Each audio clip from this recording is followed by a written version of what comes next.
Shalom saudara-saudara yang dikasihi Tuhan. Selamat bergabung di dalam program Tuhan Adalah Gembalaku. Sebuah program di mana kita bersama-sama merenungkan firman Tuhan. Firman yang meneguhkan iman agar kita hidup menyenangkan hati Tuhan dan menjadi berkat bagi sesama.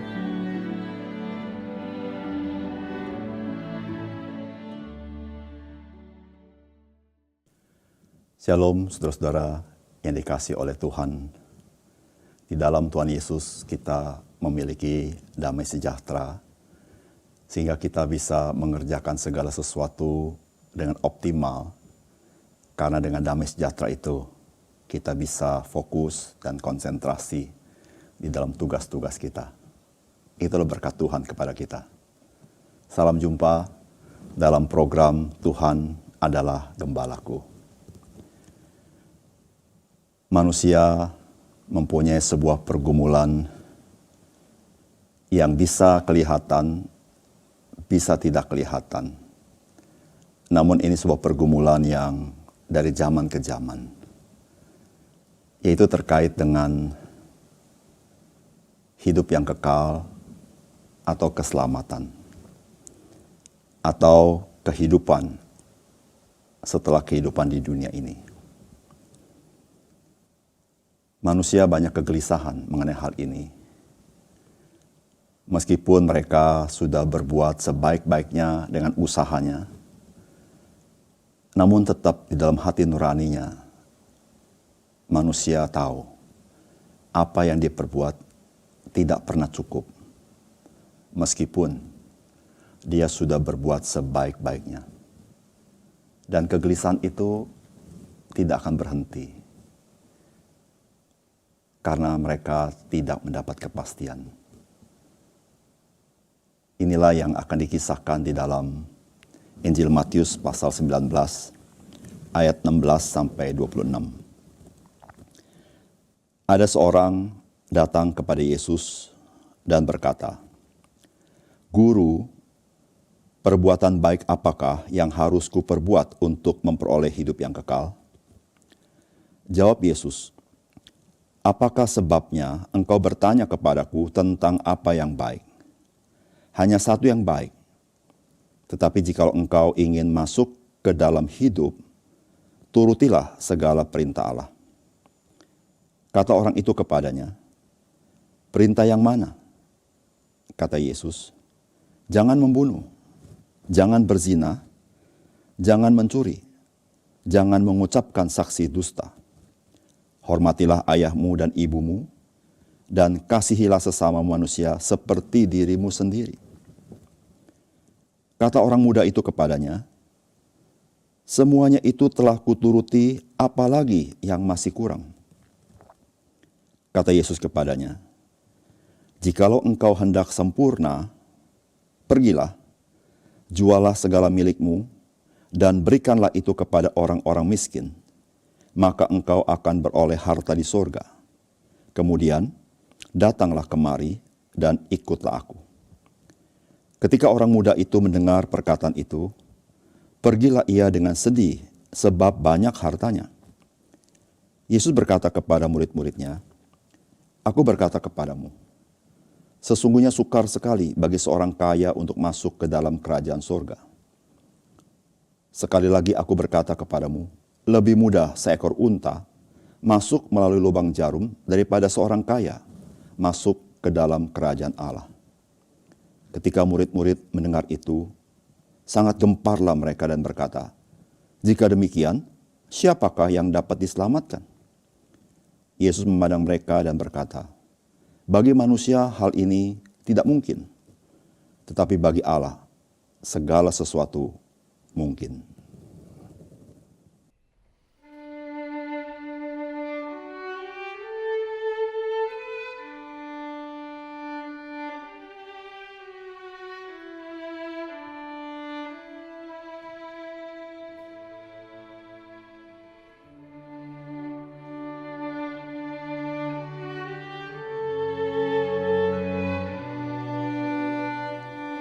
Saudara-saudara yang dikasihi oleh Tuhan, kisah yang kita baca sebenarnya dimulai dengan kata lihatlah, ada seorang datang kepada Yesus. Saudara, kata lihatlah ini merupakan kata seru yang minta perhatian dengan sungguh-sungguh. Mengapa demikian? Karena orang yang datang ini bukan orang sembarangan. Memang dia masih muda. Tetapi di kitab Injil lain dikatakan dia adalah seorang pemimpin yang kemungkinan terkait dengan hal-hal yang religius. Namun dia seorang yang kaya. Ada konsep di dalam perjanjian lama, maka orang-orang yang kaya itu adalah orang-orang yang diberkati oleh Tuhan. Nah, orang ini datang kepada Yesus dengan sebuah kesungguhan, dengan sebuah keprihatinan. Dengan pertanyaannya adalah, Guru, perbuatan baik apakah yang harus kuperbuat untuk memperoleh hidup yang kekal? Saudara, pesan apakah dari firman Tuhan yang kita baca hari ini bagi kita? Yang pertama-tama, kegelisahan batin yang tidak mendapat kepastian hidup yang kekal dengan kekuatan sendiri. Saudara-saudara, orang muda ini menanyakan perbuatan baik apakah yang harus kuperbuat untuk memperoleh hidup yang kekal. Dan Yesus menjawab, lakukanlah perintah Tuhan. Maka Tuhan menyebutkan 10 perintah Tuhan di bagian yang kedua. Yaitu dikatakan, jangan membunuh, jangan berzina, jangan mencuri, jangan mengucapkan saksi dusta, hormatilah ayahmu dan ibumu, dan kasihilah sesama manusia seperti dirimu sendiri. Dan orang muda itu berkata, semuanya itu telah kulakukan. Namun hati dia tetap gelisah. Saudara-saudara yang kasih dalam Tuhan, sesungguhnya hati nurani diberikan oleh Tuhan kepada kita, memberitahukan kepada kita bahwa perbuatan baik, perbuatan religius tidak pernah cukup karena kita tidak pernah sempurna mengerjakannya. Itulah yang membuat hati kita gelisah. Itulah yang membuat kita tahu, saya belum bisa masuk ke dalam hidup yang kekal. Oleh karena itu pertanyaan orang muda ini, perbuatan baik apakah yang harus aku perbuat? Kegelisahan batin memberitahukan kepada kita, setiap kita butuh kasih karunia Tuhan. Butuh kemurahan Tuhan. Tanpa anugerah Tuhan, kita tidak pernah mendapatkan keselamatan dan hidup yang kekal. Karena kita semata-mata orang berdosa yang gagal dengan sempurna melawan perintah-perintah Tuhan. Ketika kegelisahan itu ada dalam hati kita, mari kita datang kepada Tuhan, kita terima anugerahnya. Anugerah yang gratis diberikan di dalam Yesus Kristus. Karena Kristus sudah membayar seluruh dosa-dosa kita dengan Dia mati di kayu salib. Ketika kita percaya, kita menerima keselamatan sebagai anugerah yang kita syukuri. Yang kedua, saudara-saudara, mengikuti Yesus harus nyata di dalam kerelaan kita menanggalkan hal-hal yang kita kasihi di dalam hidup kita. Orang muda ini berkata, semua telah kulakukan. Lalu Tuhan berkata, jikalau engkau ingin sempurna, maka jualah seluruh harta milikmu, lalu berikan kepada orang-orang miskin, dan kemudian ikutlah aku. Menjual harta, memberikan kepada orang miskin, bukanlah syarat bagi sebuah keselamatan. Namun perintah Tuhan kepada orang muda ini ingin memberitahukan kepada dia, ada dua hukum yang terutama di dalam kitab suci, yaitu mengasihi Allah dengan segenap hatimu, segenap jiwamu, dan segenap akal budimu. Yang kedua, kasihilah sesama manusia seperti dirimu sendiri. Orang muda ini sudah tidak berbuat hal yang tidak baik bagi orang lain.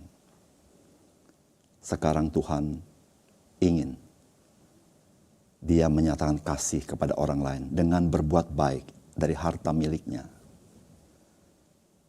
Ini sebagai introspeksi bagi dia. Apakah dia melakukan seluruh perintah Tuhan karena kasih kepada manusia lain? Namun ternyata tidak demikian. Dia berat sekali untuk melepaskan hartanya, karena dia masih mencintai harta-harta itu.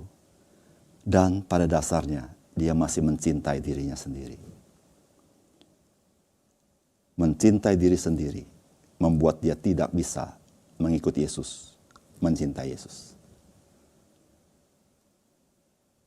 Ketika kita mengenal Yesus, kita mengenal seperti apa? Jikalau kita mengenal Dia sungguh berharga dan paling berharga dalam hidup kita, maka kita rela menanggalkan apa yang tidak berkenan kepada Tuhan, dan kita mau ikut Dia. Kita tidak bisa melayani dua Tuhan. Jikalau kita melayani yang satu, kita akan membenci yang lain. Tuhan Yesus berkata, kita tidak bisa mencintai Tuhan dan mencintai Mamon. Kalau kita mencintai Mamon, kita tidak mencintai Tuhan. Ini batu uji bagi orang muda ini. Apakah dia sungguh-sungguh mau percaya kepada Tuhan? Nah, ketika dia mau sungguh-sungguh percaya kepada Tuhan, maka dia menerima keselamatan itu. Yang ketiga, saudara-saudara, memang tidak mudah untuk menanggalkan apa yang kita andalkan di dunia ini dan percaya kepada Tuhan. Ketika Tuhan Yesus berkata, sukar bagi orang-orang kaya masuk ke dalam kerajaan sorga, maka murid-muridnya sangat terkejut sekali. Kenapa mereka terkejut?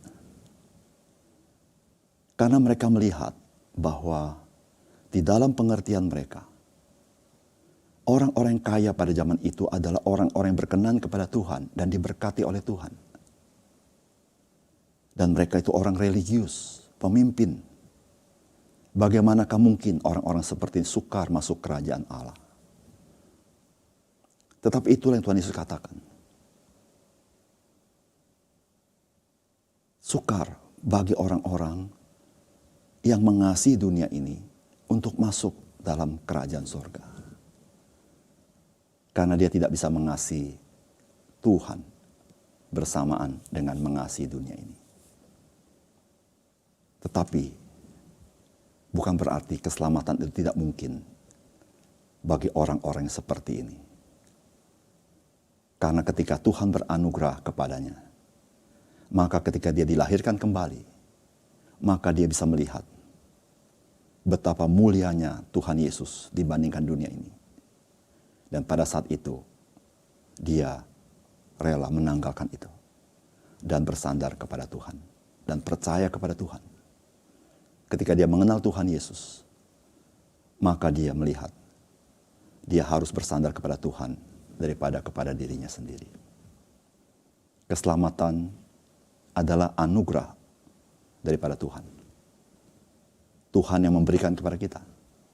Bahkan Tuhan yang mencelikkan mata rohani kita untuk melihat keselamatan itu dan menjadi percaya. Ketika saudara masih gelisah, mari datang kepada Tuhan. Minta Tuhan mencelikan mata rohani saudara, dan saudara diampuni dosa saudara ketika saudara percaya Yesus.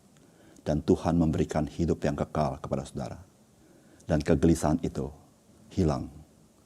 Dan saudara dengan iman, dengan sukacita, menjalankan hidup ini di dalam damai sejahtera Tuhan. Mari kita berdoa. Bapa surga, terima kasih untuk firman-Mu yang menolong kami melihat bagaimana usaha manusia tidak pernah bisa tuntas untuk memberikan keyakinan kami menjadi orang-orang yang masuk ke dalam kerajaan Allah. Namun anugerah Tuhan cukup bagi kami, supaya kami boleh menerima keselamatan itu. Ya Tuhan, kami yang sudah di dalam keselamatan itu, biarlah kami sungguh-sungguh bersyukur kepada Tuhan untuk anugerah yang Tuhan berikan kepada kami. Dan kami mau hidup di dalam keselamatan itu untuk berbuah bagi Tuhan. Namun bagi kami masih gelisah karena kami bergantung kepada perbuatan kami. Ajar kami Tuhan melihat anugerah Tuhan itu. Tidak lagi bergantung kepada kekuatan diri kami sendiri. Tapi bergantung kepada Tuhan Yesus yang sudah mati di kayu salib. Menanggung seluruh dosa kami. Dan yang memberikan hidup yang kekal kepada kami. Yang mau percaya kepada Tuhan. Terima kasih untuk firman-Mu Tuhan. Biar hari ini kami mengambil keputusan yang penting. Supaya kami boleh berjalan di dalam terang Tuhan. Di dalam nama Tuhan Yesus kami berdoa. Amin.